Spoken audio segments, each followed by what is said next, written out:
Salut salut, bienvenue pour un nouvel update lecture et avec cette merveilleuse luminosité d'hiver, quelle autre idée que de parler des lectures de Noël. Oui je sais, pour vous on est fin janvier, pour moi on est début janvier, je dois bien vous le dire, enfin on est fin décembre, je raconte n'importe quoi. Pour moi on n'est pas si loin de Noël que ça, pour vous on est loin de Noël, je le sais. Et d'ailleurs si vous faites attention et si vous avez vu mes vlogs de lecture du mois de décembre, vous allez voir que j'ai inversé les livres. Normalement, je vous montre dans les updates tous les livres que je lis, dans l'ordre dans lequel je les ai lus. Là, j'ai inversé pour pouvoir rassembler dans un seul update lecture toutes mes lectures jeunesse de Noël. Voilà, la romance, je vous en ai parlé dans le précédent update lecture, et les autres livres sont des livres plutôt d'hiver que de Noël à proprement parler. Il y en a un qui commence le 24 décembre, si vous en avez probablement entendu parler en vlog. C'est pas réellement un livre de Noël, je veux dire, tu peux le lire au mois de janvier, tu peux le lire au mois de février, tu peux le lire au mois d'août, c'est pas très grave. Pour cela, vraiment c'est mieux de les lire au moment de Noël, mais après vous faites ce que vous voulez. Bref, avec cet update, on va donc clôturer mes lectures de Noël, encore faut-il que je vous en parle. Et j'aimerais que vous notiez, on est sur un update où j'ai terminé tous les livres. Non mais c'est quand même, voilà, c'est quand même notable je trouve. On y va. Le premier c'est Le miraculeux Noël de George Bishop de Catherine Doyle. C'est ça. Alors derrière c'est marqué que c'est une réécriture magique d'un chant de Noël de Charles Dickens. Je n'ai pas lu un chant de Noël de Charles Dickens. En revanche, entre-temps, enfin après avoir fini ce livre, j'ai vu, ça n'a rien à voir, mais j'ai vu l'adaptation Un drôle de Noël de Scrooge, le film animé, donc adaptation d'un chant de Noël de Charles Dickens, et je ne vois pas le lien entre le film adapté du livre et ça qui est une réécriture du livre. Donc soit l'un soit l'autre, c'est pas trop bien fait, mais je vois pas le lien entre les deux. J'ai pas lu l'œuvre originale, donc je peux pas vous dire ce qu'il en a, mais franchement je vois pas trop le... J'ai pas compris, mais c'est ce qu'il y a écrit dans le livre. En tout cas, bref. Ici on va suivre un jeune garçon de 11 ans et quelques, je crois. Je sais plus, c'est précisé dans le livre. Mais je sais plus, je crois qu'il a 11 ans et quelques. Je sais plus. Bref, 9, 10, 11 ans, par là, un truc comme ça. Il vit avec son père et sa grand-mère. Et le livre démarre, on est le 24 décembre, un truc comme ça, le 23 ou le 24. Et en fait, je l'ai dit en vlog, le premier chapitre a été pour moi très bizarre à lire. Il est quand même long, le premier chapitre. Et en fait, dans le premier chapitre, on suit donc George et sa grand-mère qui, le 24 décembre, vont au marché de Noël. Jusque-là, bah, rien de problématique. Enfin, je veux dire que ça n'a rien de... Enfin, c'est pas... Tu vois, c'est ok, tout va bien, tu vois. Sauf que, dans leur comportement, tu sens qu'ils devraient pas y aller. Et tu comprends pas pourquoi ils devraient pas y aller. Enfin, je veux dire, on est le 24 décembre, ils vont au marché de Noël, il y a quoi de... Il y a quoi de grave? Enfin, genre, c'est pas la fin du monde. Je suis désolée si vous avez entendu mon téléphone vibrer. Bref, mais tu sens que... Vraiment, tu sens qu'ils ont peur de se faire choper. Alors pour le petit garçon, tu pourrais dire bah il a été puni, donc bon bah peut-être il va se faire choper, il va se faire punir, et alors qu'il a pas le droit d'y aller, tu vois. Mais la grand-mère, t'es en mode je comprends pas, tu vois. Mais vraiment ils sont en mode est-ce qu'on nous suit, est-ce qu'on nous voit, est-ce que telle personne est là, enfin est-ce que quelqu'un, mais tu sais pas qui est là. Vraiment le premier chapitre c'est ça. Et Georges va rentrer dans un chalet du marché de Noël, qui est un chalet magique dans lequel il y a un espèce de très très très vieux monsieur qui lit les journaux de 1800 et quelques, alors on est une histoire contemporaine pour nous, et pas contemporaine à Charles Dickens. Bref, et il y a plein d'objets dans ce chalet, dans cette petite boutique, etc. Et c'est une boutique vraiment magique, tu sens qu'elle a rien à faire là, techniquement parlant, et que probablement que seuls les enfants la voient. Et à partir de là, on va en apprendre plus sur la manière dont les Noëls se déroulent chez les Bishop, du coup. En fait, il y a une personne dans la maison qui ne veut pas qu'on fête Noël parce que 3 ans plus tôt, il me semble, quelqu'un est mort le 25 ou le 26, un truc comme ça, décembre. Et donc, bah pour cette personne, c'est la faute de Noël, donc on ne fête plus Noël. Mais George Bishop est un petit garçon, il comprend pas, il doit lui aussi... En fait, ce qui est très bien fait ici, c'est que on suit un petit garçon qui doit lui-même vivre son deuil et faire son deuil, parce que lui aussi, il a perdu quelqu'un et pour lui aussi, c'est très triste. Peut-être qu'avec le peu que je vous en ai dit, vous avez déduit de qui il s'agit, mais bref. Donc on suit ce petit garçon qui essaye de faire son deuil, qui essaye d'avancer, qui effectivement est très triste, qui plus est au moment de Noël parce que c'est arrivé au moment de Noël, etc., etc., mais qui dans le même temps comprend pas pourquoi toute une partie de sa famille continue à fêter Noël, à faire le réveillon, à faire un repas, à faire des cadeaux, etc., etc. Et pourquoi lui il y a pas le droit, pourquoi eux ils le font pas, tout en essayant du haut de ses 10-11 ans, de comprendre l'autre personne et de respecter le deuil de l'autre personne. C'est très bien fait, c'est vraiment très chouette. On n'est pas sur l'histoire la plus fun de Noël parce qu'on y parle quand même de deuil, on y parle quand même de décès, de personnes qui n'est plus là malheureusement. Et je l'avais dit en vlog, effectivement ces rassemblements de famille qui plus est à Noël ne font que accentuer l'absence de quelqu'un quand pour la première fois il manque une personne. Là c'est pas la première fois. Pour Georges c'est le deuxième ou troisième Noël après le décès. Donc c'est pas le premier, c'est pas la première fois. N'empêche que c'est pas évident non plus. Mais ça reste, c'est pas plombant à lire, c'est pas hyper triste, c'est pas tire-larme à lire. Ça reste une histoire pour enfants et en fait en gros Georges va essayer de trouver le moyen de fêter Noël et de convaincre cette personne que ils peuvent fêter Noël et que c'est pas grave, vous voyez. Mais donc c'est ça qu'on suit avec toutes les aventures et toutes les tentatives de Georges, avec ce vieux monsieur qui va l'aider avec cette magie de Noël qui est quand même présente et qui est quand même là. Peut-être que c'est ce vieux monsieur qui est censé être Scrooge, parce que là clairement on suit un petit garçon et on suit pas le vieux Scrooge dans cette histoire là, vous voyez. Peut-être que c'est ce vieux monsieur qui est censé représenter Scrooge et qu'on a une forme de Scrooge Scrooge qui a appris dans un chant de Noël, essaye de le transmettre ici à Georges et à sa famille. Peut-être que c'est ça, franchement, je suis pas sûre. Mais en tout cas, c'était assez chouette. Et j'ai passé un bon moment. Et je vais vous montrer, si j'y arrive, parce qu'à chaque fois, voilà. On a des illustrations différentes à chaque début de chapitre. Je vous avoue que j'ai pas pris la plus belle, là. Mais c'est tombé comme ça. Voilà, on a des trucs un peu... C'est assez chouette, franchement ça se lit vite, ça se lit bien. Je sais pas à partir de quel âge tu peux lire ça, mais je dirais à partir de l'âge qu'a le personnage, soit 9, 10, par là. Ensuite j'ai lu Léo et Lily, experts de l'invisible, le tome 1, Opération Noël de Christine Sabat. J'ai bien aimé, j'ai moins aimé que Georges Bichat pour vous donner un ordre d'idée, mais je l'ai quand même lu, j'ai quand même été au bout. On est sur une histoire qui se passe le 24 décembre également. Là ça se passe uniquement, ça démarre pas le 24 vers 17h, 18h par là, et ça finit le matin de Noël. Vous voyez, on est sur cette nuit-là. Donc en gros, on suit Léo et Lily qui sont voisins-voisines. C'est le réveillon de Noël et Lily vient chez Léo pour lui donner un truc, lui dire quelque chose parce qu'ils essayent de communiquer en morse à travers leur fenêtre, hein, mais ils n'y arrivent pas, ils comprennent pas. Donc ils finissent par sortir pour discuter, en fait, ça passe qui est quand même plus simple. Et là, ils vont se rendre compte que dans la poubelle de leur rue, donc l'espèce de grosse benne là, il se passe un truc bizarre, la poubelle bouge, il y a un truc magique, il y a un truc chelou, et ils vont finir par se rendre compte que il y a quelqu'un dedans et que ce n'est autre que le Père Noël.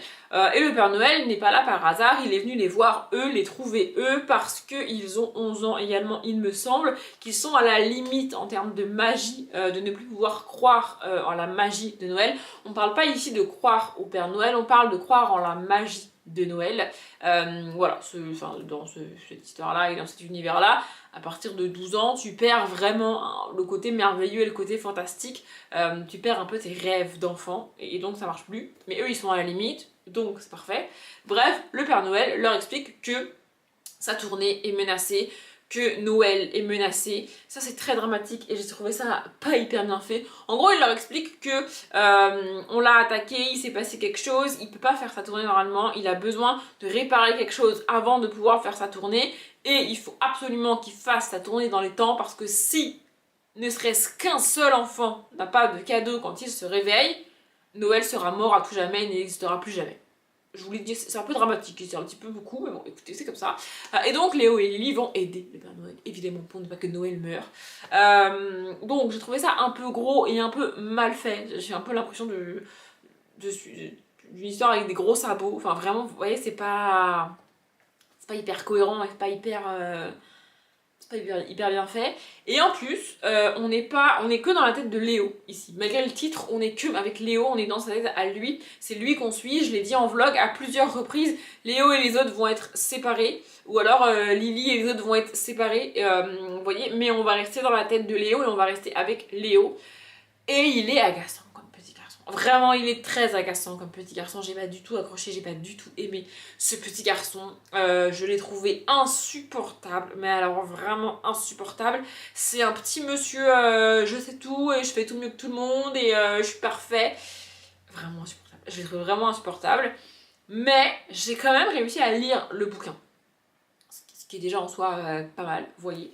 Mais oui, enfin vraiment, c'est pas... On n'est pas sur un livre que... on n'est pas sur un univers que j'aime particulièrement. On n'est pas sur des personnages que j'ai particulièrement appréciés. Encore que Lily, je l'aime bien. Mais comme on n'est pas avec elle réellement, c'est un peu compliqué. J'ai commandé le tome 2 qui s'appelle Opération Halloween et que donc je lirai probablement au mois d'octobre. J'espère que dans le tome 2, on sera un peu plus dans la tête de Lily. Vous voyez, j'espère qu'ils ont changé pour le tome 2. Parce que Léo, vraiment... Ou alors que Léo aura un petit peu mûri, un petit peu grandi. Parce que là, il est vraiment insupportable, ce garçon. Mais bon, écoutez, en attendant, j'ai quand même été au bout. Ici aussi, de nouveau, c'est illustré comme ça aux entrées de chapitre. Par contre, c'est la même illustration à chaque fois. Ensuite, le 23 décembre, puisque j'avoue, j'ai un tout petit peu triché, j'ai fini le Noël de Clara, la petite sorcière de Natacha Godot et Miss Patty. Donc, c'est un roman de l'Avent avec 24 chapitres à lire en 24 jours. Et chaque chapitre fait 5 pages. J'arrive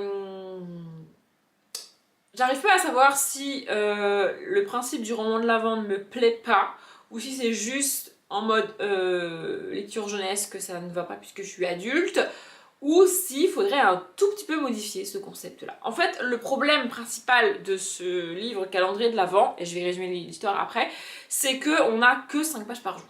Donc en fait, au début, tu mets bien 4-5 jours, enfin j'exagère peut-être un petit peu, mais tu mets quand même plusieurs jours avant de réellement capter qui est qui, de quoi on te parle, qui est le personnage principal, quelle est l'histoire, quel est le contexte. Ça prend du temps. Vraiment, avec 5 pages par jour, l'autrice peut pas faire des miracles, évidemment, et le temps de poser les bases, bah t'as déjà plusieurs jours qui sont passés. Et dans le bouquin, et pour nous, donc ça c'est bizarre. Je me demande, est-ce que pour les calendriers de l'Avent, comme ça les livres calendriers de l'Avent, faudrait pas nous faire quand même un prologue s'ils veulent, mais un truc avant d'une dizaine, d'une quinzaine de pages, j'en sais rien, qui nous fait suivre le personnage et qui nous présente le contexte, le personnage, etc. pour qu'après, jour par jour, on suive le personnage qu'on connaît déjà. Et on n'a pas besoin en quelques pages à peine de nous présenter le personnage, de nous présenter l'univers, de nous donner le contexte, de nous donner l'histoire, de nous donner les bases. Et en fait, bah, t'as tout ça au bout de 5 jours, quoi. Donc t'as déjà le quart, quasiment, du bouquin qui est passé, tu vois. Je trouve ça dommage.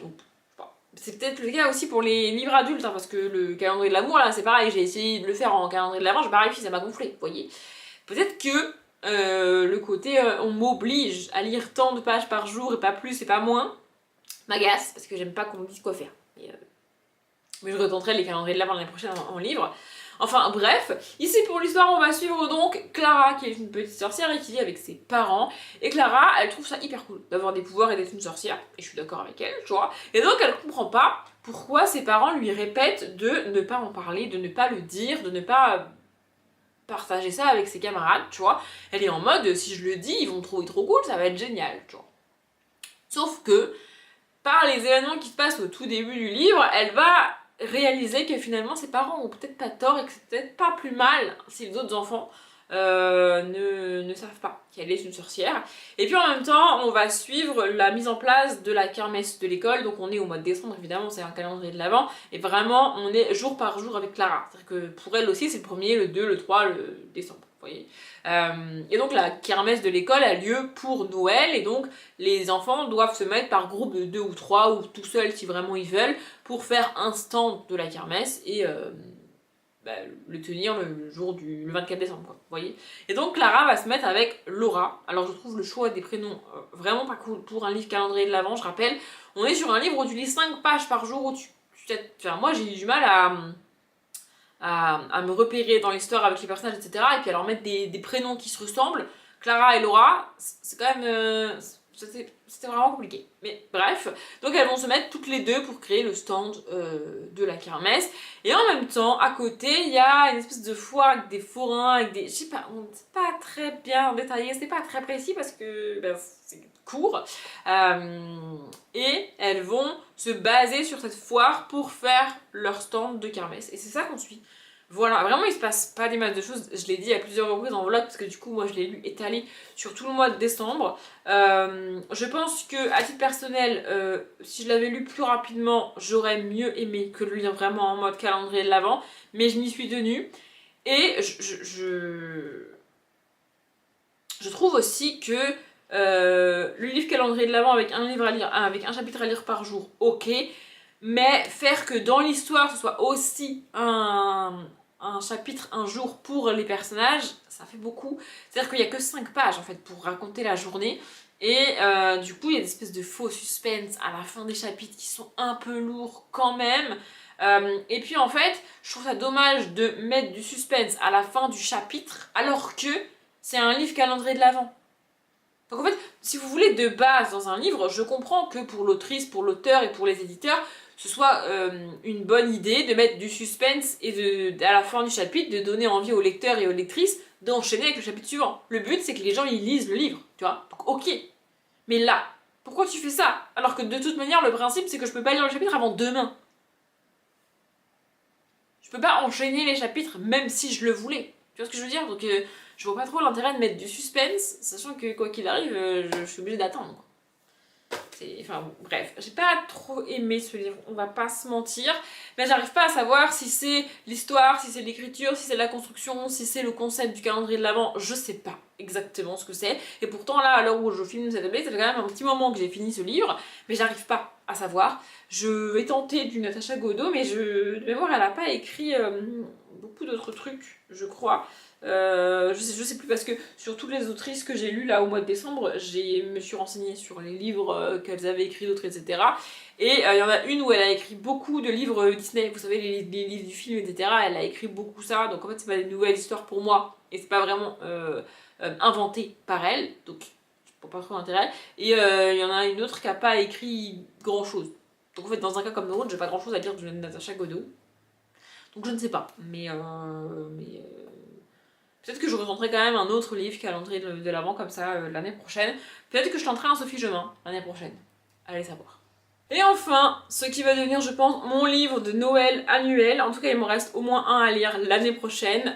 Donc c'est le Matt Haig. Donc Noël, le tome 2, La fille qui a sauvé Noël de Matt Haig, illustré par Chris Mould. J'adore cet auteur, vraiment. Et pour le coup, lui, je crois aussi avoir commandé des livres qu'il a écrits... au moins un autre livre qu'il a écrit. J'adore son écriture, j'adore sa plume. On est, pour vous donner un ordre d'idée, entre du Roald Dahl et du Timothée de Fourmel. On a ce côté très merveilleux, très fantastique. Ici, on suit le Père Noël quand même avec ses reines, avec les lutins, les machins, les trucs. Donc le côté extrêmement enfantin, extrêmement merveilleux de Roald Dahl. Et en même temps, le côté, je te donne les éléments petit à petit au fil du bouquin en termes d'écriture, etc.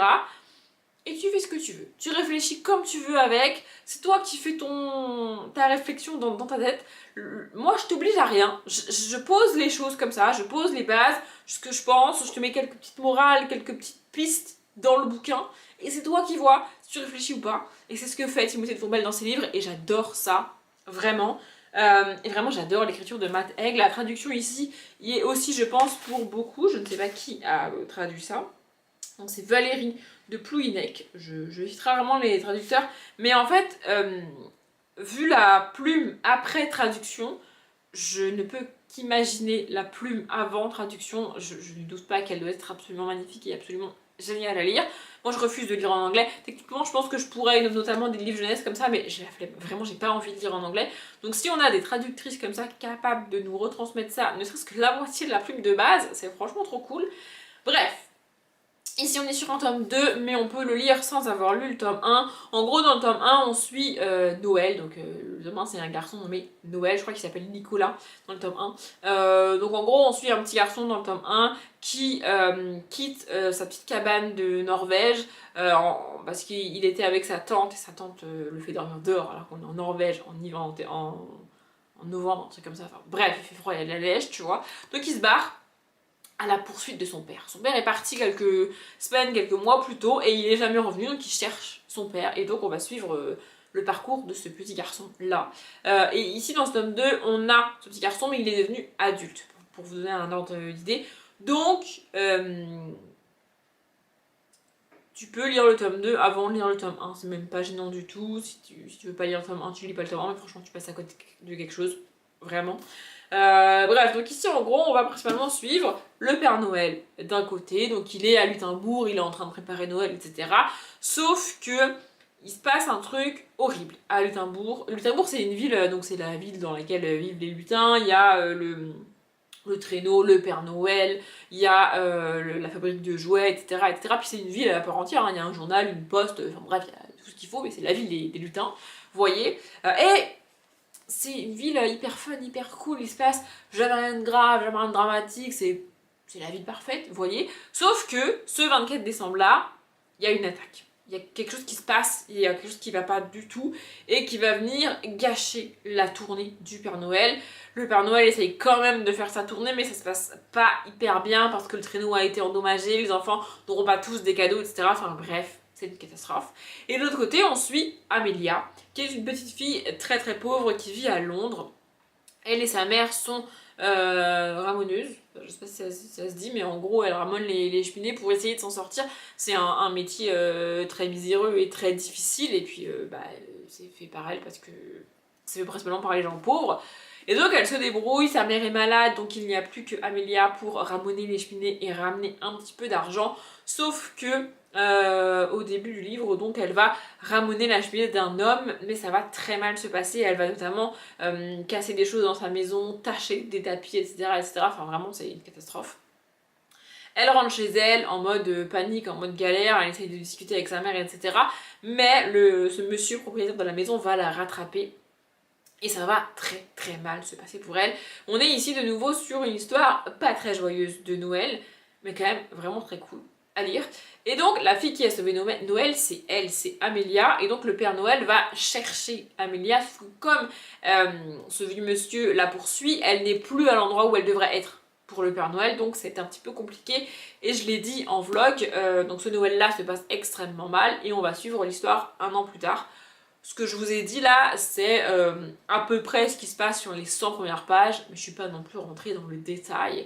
Il se passe beaucoup de choses et beaucoup d'événements assez tristes et assez dramatiques en ce début de livre. Vraiment, le début de livre est très triste et puis après ça va mieux. Après on passe dans le côté un peu plus merveilleux, un peu plus positif de Noël, un peu plus c'est Noël, oh les cœurs, ça va aller. Vous voyez, franchement j'adore l'écriture de Matt Haig. On est aussi ici sur un livre illustré, donc on a parfois des petites illustrations comme ça et on en a des bien plus grandes comme ça. J'ai la page juste avant d'ailleurs. J'adore l'écriture de Matt Haig, j'adore ces univers. En fait, ce que j'aime, c'est l'ambiance du livre, alors même que je suis pas la fille enfin je suis pas la meuf qui kiffe Noël de ouf, vous voyez, mais j'adore le livre ici, j'adore l'ambiance ici, les personnages sont toujours extrêmement travaillés, extrêmement cool. J'avais adoré notamment toute la fin du tome 1, parce qu'en fait dans la fin du tome 1, toutes les petites traditions qu'on a aujourd'hui de Noël sont expliquées dans l'univers qu'il a créé et c'est vraiment génial, c'est vraiment bien fait. J'adore son écriture, j'adore sa manière de construire les histoires et j'ai eu un peu peur ici au début. Je me suis dit oh non, j'ai l'impression qu'il a été un peu précipité dans l'écriture de ce tome 2, que le premier livre qu'il a écrit a tellement marché qu'on lui a demandé un tome 2 et qu'il s'est retrouvé un petit peu à l'écrire en mode rapide, tu vois, et en fait pas du tout. C'est juste un effet du début du tome 2 parce que la suite montre qu'il y a réfléchi vraiment beaucoup et que vraiment j'aime Matt Haig. Voilà. Je parle quand même depuis un petit moment, j'espère qu'après montage j'aurais réussi à faire une vidéo pas trop longue et que j'aurais perdu pas grand monde en chemin.